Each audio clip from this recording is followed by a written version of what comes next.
ইসলামী আন্দোলন বাংলাদেশ খাজুরা থানা শাখা কর্তৃক আয়োজিত আজকের সম্মেলনের সম্মানিত সভাপতি শ্রদ্ধাভাজন ওলামায়ে কেরাম, সর্বস্তরের ইসলাম প্রেমিক দেশপ্রিয় ভাইয়েরা আমার, ভাই মাইকটা কমান, আল্লাহর রাস্তায় মাইকটা কমান, একেবারে কমান কমান।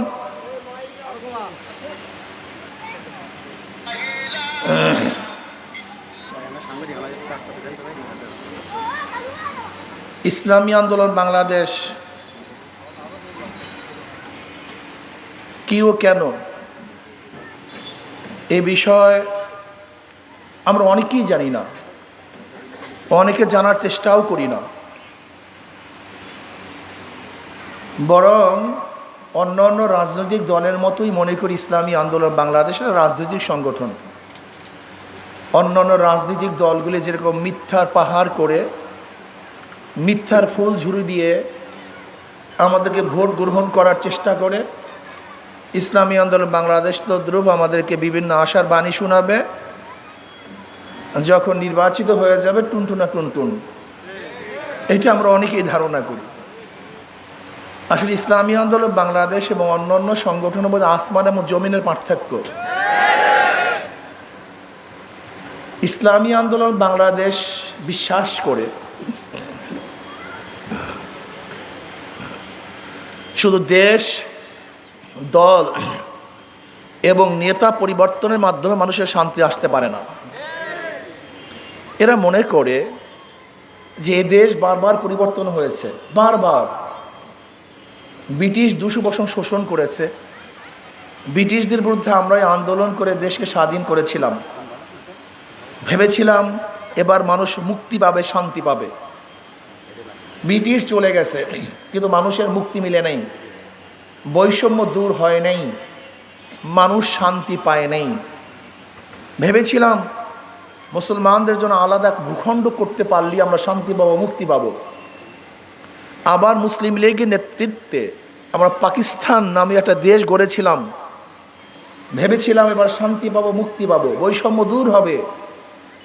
কিন্তু পশ্চিম পাকিস্তানের লোকগুলি পূর্ব পাকিস্তানের সাথে বৈষম্য দূর করতে পারে নাই, সাম্যতা রক্ষা করতে পারে নাই।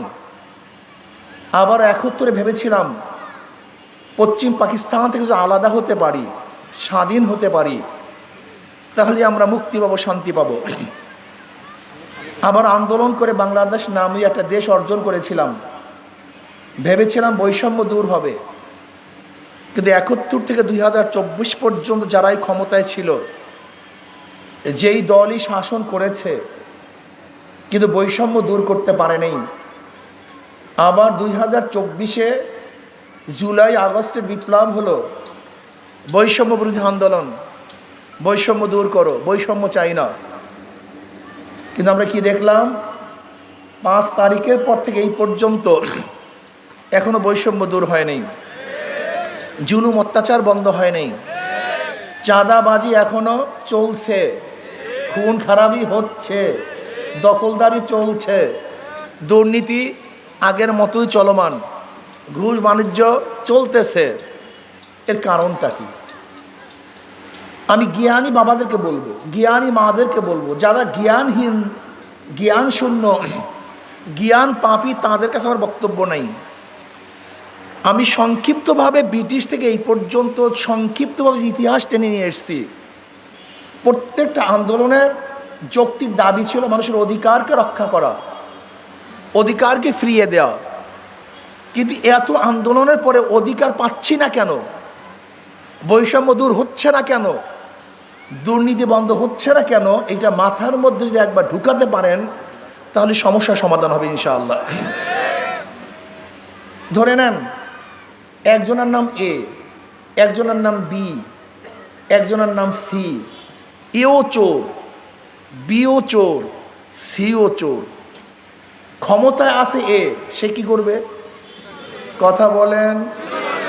আবার আন্দোলন করলাম, সংগ্রাম করলাম, হটাও এ, বসাও বি, সে কি করবে?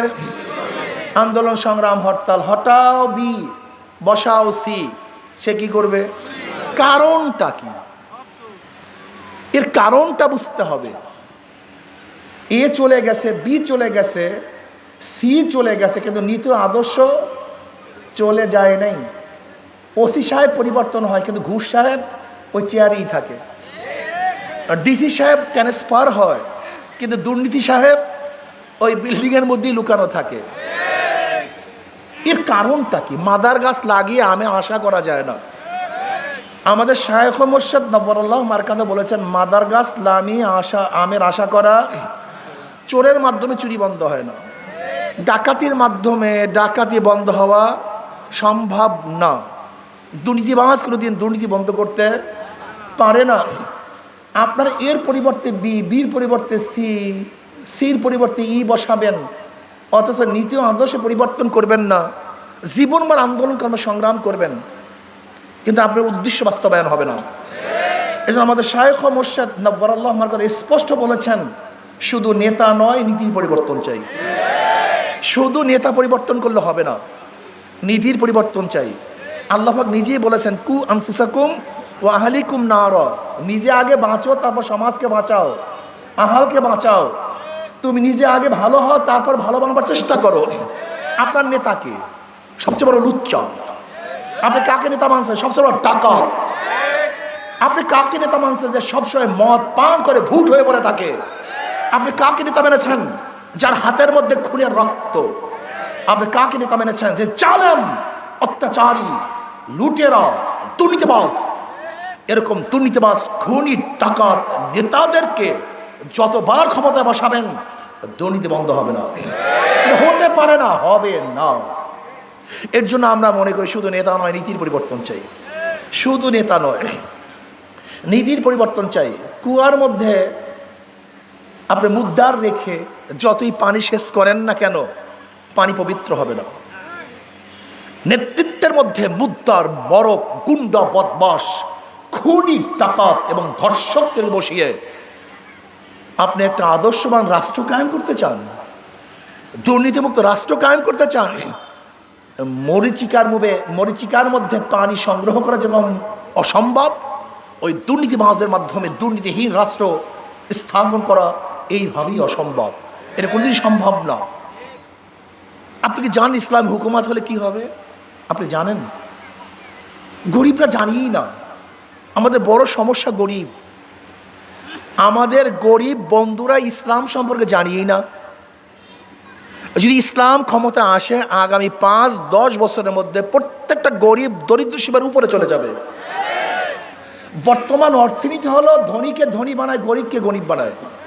আর ইসলামী অর্থনীতি হলো গরিবকে ধনী বানায়, বড়লোককে ভারসাম্য রক্ষা করে। ধরে নেন আজকে আপনি 5 লক্ষ টাকা ব্যাংকে আনার জন্য যাবেন, ম্যানেজার সাহেব আমাকে 5 লক্ষ টাকা লোন দেন।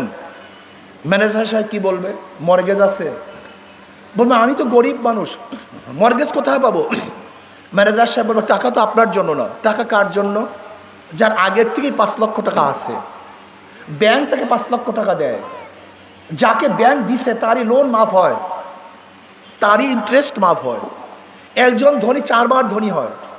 আগের থেকে 5 লক্ষ টাকার মালিক, ব্যাংক থেকে 5 লক্ষ টাকা দিছে, 2 বার ধনী। যাকে দিছে তারই লোন মাফ, 3 বার ধনী। যার লোন মাফ হয়েছে তার ইন্টারেস্ট মাফ, 4 বার ধনী।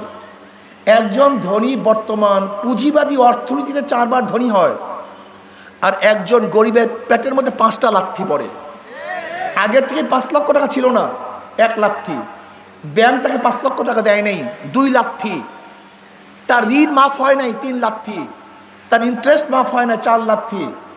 আর যেই বড় লোকের লোন মাফ করা হয়েছে, ওই টাকাগুলো যদি বাংলাদেশ ব্যাংকে থাকতো, আমি বাংলাদেশের নাগরিক হিসাবে সেই টাকারও একটা মালিক ছিলাম। বড় লোককে মাফ করার কারণে আমার পেটের মধ্যে, গরিবের পেটের মধ্যে 1 লাথি।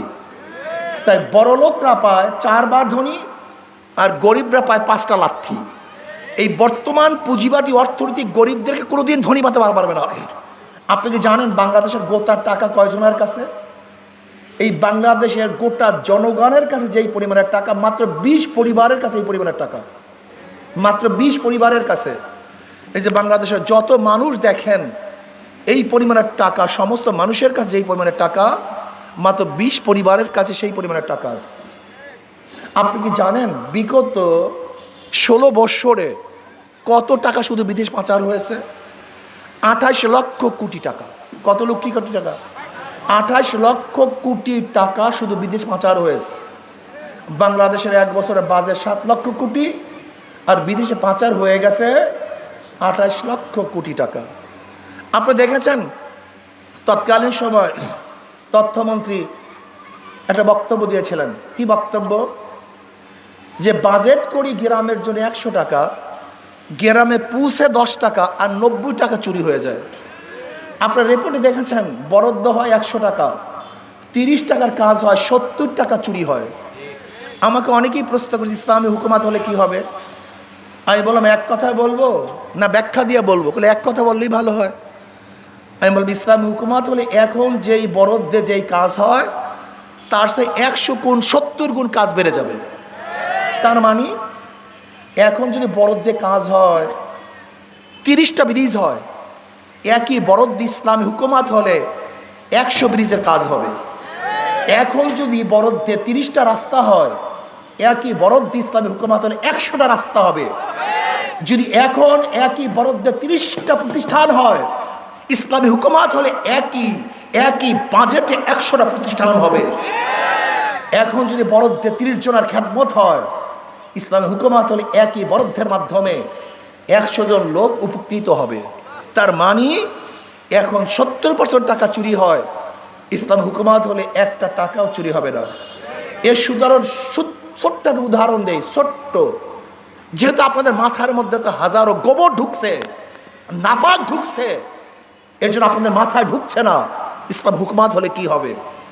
আফগানের দিকে তাকান, যেখানে crore crore billion dollar America Afghani টাকা আটকিয়ে রেখেছে, যেখানে সমস্ত দেশ বয়কট করেছে, অর্থনীতি পঙ্গু করার হাজারো চেষ্টা চালিয়েছে, এক যুদ্ধ বিধ্বস্ত এক দেশ, সেখানের অবস্থাটা কি? যেখানে সমস্ত অর্থনীতিবিদরা মনে করছে, সমস্ত অর্থনীতিবিদরা মনে করছে ওরা দুর্ভিক্ষে সবাই মারা যাবে, খানার জন্য কাক কুকুরের সাথে মানুষগুলি লড়াই করবে, ক্ষুধার্ত অবস্থায় মানুষ ভুকে মরবে। কিন্তু আমরা কি দেখলাম? মাত্র 2 বছরের মধ্যে গোটা দুনিয়ার চেয়ে তাদের অর্থনীতির অবস্থা সবচেয়ে বেশি রান করেছে, সবচেয়ে বেশি ডেভেলপ করেছে মাত্র 2 বছরে। আপনি বিশ্বাস করতে পারবেন না, যদি চুরি মুক্ত একটা দেশ করতে পারেন তাহলে 5 বছর 10 বছরের মধ্যে দেশ কোথায় চলে যাবে আপনি বিশ্বাস করতে পারবেন না। আমি চ্যালেঞ্জ দিয়ে বললাম গোটা ইসলামী অর্থনীতি গরিবদের জন্য, কিন্তু আমি আশ্চর্য হয়ে যাই গরিব ইসলামকে পছন্দ করে না কেন? এর কারণটা কি আমি বুঝতেই পারি না। গোটা ইসলামের অর্থনীতি কাদের জন্য? জাকাত কাদের জন্য? ওসর কাদের জন্য? মানত কাদের জন্য? দান কাদের জন্য? সদকা কাদের জন্য? ফেতরা কাদের জন্য? ইসলামের গোটা অর্থনীতি গরিবদের জন্য। কিন্তু কপাল পরা গরিবের গোষ্ঠী, এই কপাল পরা গরিবের গোষ্ঠী ইসলামকে পছন্দ করে না।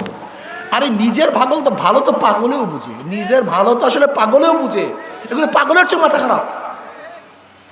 ইসলামকে পছন্দ করে না। অথচ ইসলামের গোটা অর্থনীতি গরিবদের জন্য, বড় লোকদের জন্য ভারসাম্য সৃষ্টি করে, আর গরিবদেরকে দরিদ্র সীমার উপরে নিয়ে যায়। আপনি কি জানেন ওমর ইবনে খাত্তাব রাদিয়াল্লাহু জামানায় জাকাতের টাকা নিয়ে রাস্তায় রাস্তায় ঘুরছে, কিন্তু জাকাত গ্রহণ করবে এরকম কোনো মানুষ নাই, সব ধনী হয়ে গেছে। আমি দেখতেছি সেই দেশ, আমি দেখতেছি সেই বাংলাদেশ, যে বাংলাদেশের এক সময় সমস্ত গরিবগুলি দরিদ্র সীমার উপরে চলে যাবে, সুন্দর বস্ত্র পরিধান করবে, একজন মানুষ ক্ষুধার্ত থাকবে না, চিকিৎসাহীন একটা মানুষও থাকবে না, একজন মানুষও খোলা আকাশে এসে ঘুমাবে না, সমস্ত মানুষ সুখে শান্তিতে বসবাস করবে, যেখানে ক্ষুধার তাড়নায় কোনো মা তার বাচ্চাকে বিক্রি করবে না, যেখানে ক্ষুধার যাতনায় কোনো পরিবার আত্মহত্যা করবে না। আমি সেই যুগের সেই দিনের আশা করতেছি, আমি সেই দিনের স্বপ্ন দেখতেছি। ইনশাআল্লাহ আজকে হোক কালকে হোক, মানুষ যখন বুঝবে ইসলামী শান্তি, ইসলামী মুক্তি, ইসলামী কল্যাণ, ইসলামী সুখ, ইনশাআল্লাহ মুসলমান, হিন্দু, বৌদ্ধ, খ্রিস্টান তখন ইসলামী আদর্শ গ্রহণ করবে শুধু দুনিয়াতে ভালো থাকার জন্য, দুনিয়াতে মুক্তি পাওয়ার জন্য, পেট পুড়িয়ে খাওয়ার জন্য, সুন্দর বস্ত্র পরিধান করার জন্য, ভালো মতো থাকার জন্য এবং ভালো চিকিৎসার জন্য, অন্ন বস্ত্র বাসস্থান এবং শিক্ষা চিকিৎসার জন্য সমস্ত মানুষগুলি ইসলামকে গ্রহণ করবে ইনশাআল্লাহ। আপনারা বুঝান, ইসলাম মানেই শান্তি, ইসলাম মানেই মুক্তি।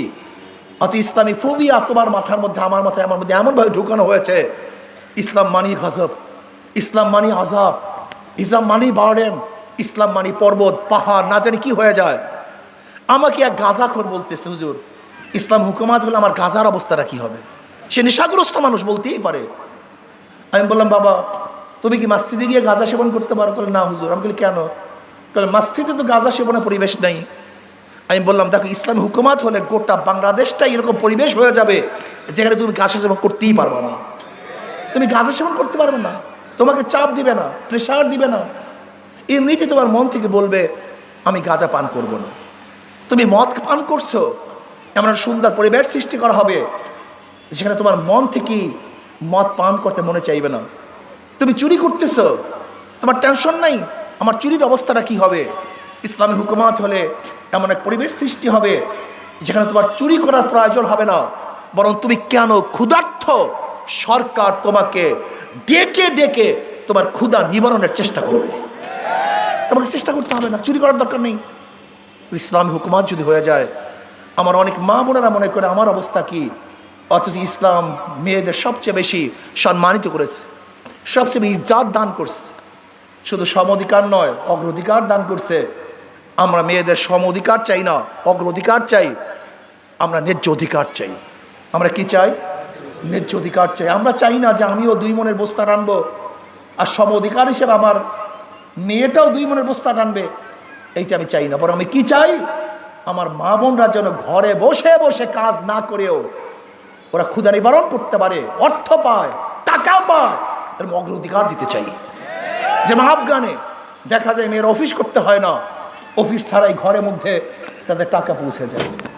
এরকম একটা সমাজ করতে চাই যে সমাজের মধ্যে কোনো বিধবা টেনশন করবে না, এতিমরা টেনশন করবে না, কোনো মিসকিন টেনশন করবে না, কোনো গরিবরা টেনশন করবে না, বরং সরকার খুঁজে খুঁজে প্রত্যেকের ক্ষুধা নিবারণ করবে, বস্ত্রহীনকে বস্ত্র প্রদান করবে, চিকিৎসাহীনকে চিকিৎসার ব্যবস্থা করবে। যেই সমস্ত গরিব সন্তানদের বাচ্চাগুলি মেধাবী, অর্থের অভাবে পড়তে পারে না, উচ্চশিক্ষা লাভ করতে পারে না, সরকার খুঁজে খুঁজে তাদেরকে উচ্চশিক্ষায় শিক্ষিত করার ব্যবস্থা গ্রহণ করবে। ইসলামী হুকুমত। আসুন আজকের থেকে আমরা চিন্তা করি যে আমার ভালো আমাকেই বুঝতে হবে, আমার কল্যাণ আমাকেই খুঁজতে হবে। কাজে কোনো নীতি আদর্শের মধ্যে কল্যাণ নেই, একমাত্র ইসলামের মধ্যেই কল্যাণ, ইসলামের মধ্যেই মুক্তি। আমরা কাউকে নেতা মানি না, আব্রাহাম লিঙ্কনকে নেতা মানি না, কার্ল মার্কস নেতা মানি না, মাও জেদুংকে নেতা মানি না। তোমার আমার নেতা বিশ্বনবী মুস্তাফা। কাজে তার নেতৃত্বে ইসলাম হুকুমাত কায়েম করবে ইনশাআল্লাহ। আল্লাহ আমাকে আমাদের সবাইকে কবুল করে নেন। আর আপনাদের সামনে যে প্রতীক হাত পাকা দেখতেছেন, চমৎকার এক প্রতীক। যারা নৌকা নিয়ে নির্বাচন করে নৌকা চালাতে পারে না, যারা ধানের শেষ নিয়ে নির্বাচন করে নিজে ধান কাটতে পারে না, যারা নাঙ্গল নিয়ে নির্বাচন করে তারা নাঙ্গল বইতে পারে না, যারা চোখ গরুর চাকা নিয়ে নির্বাচন করে তারা গরুর গাড়ি চালাতে পারে না, যারা কুঠার নিয়ে নির্বাচন করে নিজে লাকড়ি ফাটতে পারে না, কিন্তু হাত পাখে এমন এক প্রতীক যে নির্বাচন করে সেও চালাতে পারে। যারা নির্বাচন করে তারাও চালাতে পারে, গরিবরাও চালাতে পারে, ধনীরাও চালাতে পারে, পুরুষরাও চালাতে পারে, মহিলারাও চালাতে পারে। হাত পাখে এমন একটা প্রতীক, কোন প্রতীক বুকে নিয়ে কেউ ঘুমায় না, কিন্তু হাত পাখে এমন একটা প্রতীক ঘুমের সময় বুকের উপরে থাকে। এইটাই শান্তির প্রতীক। ইসলাম আন্দোলন যেরকম শুরুতেই, ইসলামী আন্দোলনের শুরুতেই শান্তি, তার প্রতীকের মধ্যেও শান্তি। কাজে ইসলামী আন্দোলন বাংলাদেশ যদি ক্ষমতায় যায় তাহলে সর্বস্তরের মানুষ শান্তি পাবে, মুক্তি পাবে। কাজে আল্লাহ আমাকে এবং আমাদের সবাইকে ইসলামী আন্দোলনের ছায়াতল ঐক্যবদ্ধভাবে আন্দোলন করে আল্লাহর জমিনে আল্লাহর হুকুমত কায়েম করার তৌফিক দান করেন। আল্লাহুম্মা আমিন। আল্লাহ ফিলিস্তিন মুসলমানদের হেফাজত করেন, জালেমদেরকে হেদায়েত দিয়ে দেন, ওদের কবলে হেদায়েত না থাকলে নমরুদ ফিরআউন সাদ্দাত ধ্বংস করে দেন। আল্লাহ আপনার জমিনে আপনার হুকুমত ইসলাম হুকুমত কায়েম করে দেন। ইসলাম হুকুমতের জন্য সাহাবায়ে কেরামদের নমুনায় সাহেবে জাদ্দোজাহাদ করার তৌফিক দিয়ে দেন। আল্লাহ হাত পাখাকে বিজয় করে দেন, আল্লাহ হাত পাখাকে বিজয় করে দেন, আল্লাহ হাত পাখাকে বিজয় করে দেন। আল্লাহ আজকে মাহফিলকে আপনি কামিয়াব করে দেন। রব্বির হামহুমা কামা রব্ব